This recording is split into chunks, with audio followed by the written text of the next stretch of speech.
Kata Allah, wa dhanna annahu al-firaq, sementara dia yakin dia akan meninggalkan dunia ini. Al-firaq artinya dia akan meninggalkan dunia. Sudah, ini kondisi di sakaratul maut.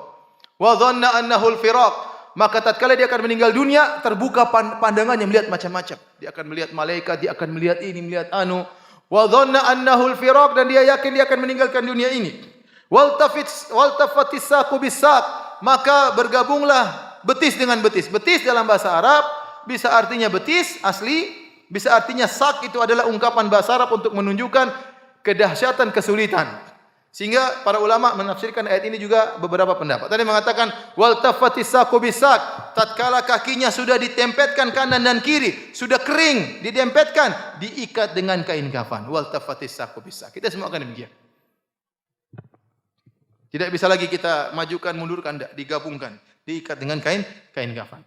Ini pendapat. Ada yang mengatakan wal tafatis saqu bisak, artinya kesulitan bercampur dengan kesulitan. Kesulitan sakaratul maut bercampur dengan kesulitan dari alam barzakh. Sebentar lagi akan dihantam oleh malaikat.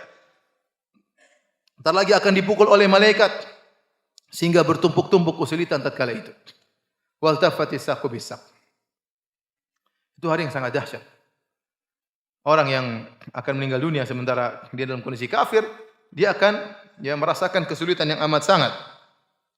Kata Allah, ila rabbika yauma idzinil masaq, maka kepada Rabbmu lah pada hari tersebut kau akan dibawa. Sudah selesai.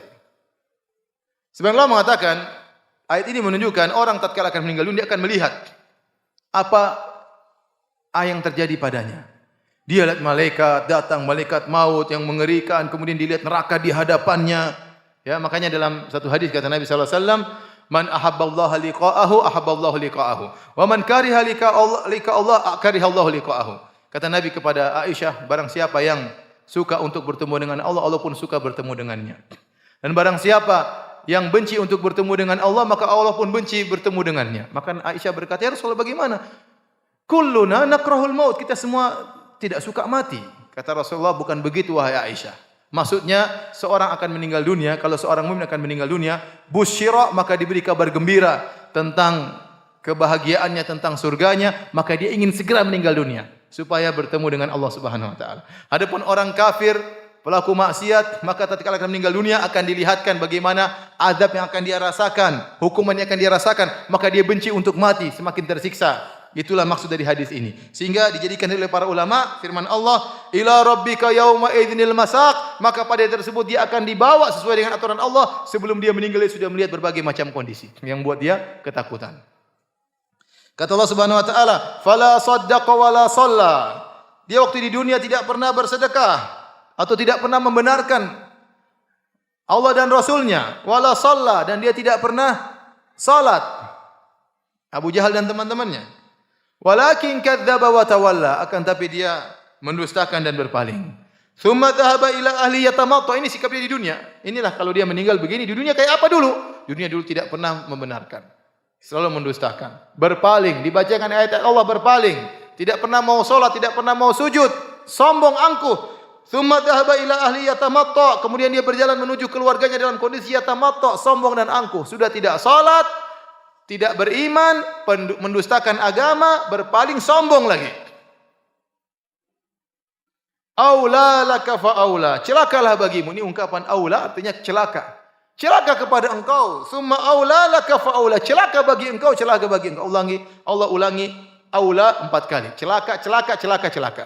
Karena disebutkan sebelumnya juga 4 kesalahannya, yaitu fala saddaqa wala shalla walakin kadzdzaba wa tawalla. 4 perkara. Maka Allah mengatakan celaka, celaka, celaka, celaka. Dan Allah kalau sudah menghukum, menyiksa, detail. Setiap dosa ada hukumannya. Detail, tidak ada yang tidak detail. Di akhirat semuanya apa? Detail. Ente melakukan kebajikan, detail juga Allah akan balas. La tahqiranna minal ma'rufi syai'an walau an talqa akhaka biwajhin talib. Jangan kau remehkan kebajikan sedikit pun, meskipun hanya tersenyum waktu bertemu dengan teman. Itu senyum itu akan ada balasannya. Demikian juga maksiat, detail Allah balas. Makanya kata Allah, "Faman ya'mal mithqala dzarratin khairan yarah." Barang siapa melakukan kebajikan sebesar zarah pun dia akan lihat hasilnya. "Wa may ya'mal mithqala dzarratin syarran yarah." Barang siapa melakukan keburukan sedikit pun dia akan melihat hasilnya. Tatkala Abu Jahal Fala saddaqa wala shalla, walakin kadzdzaba wa tawalla. 4 perkara dilakukan.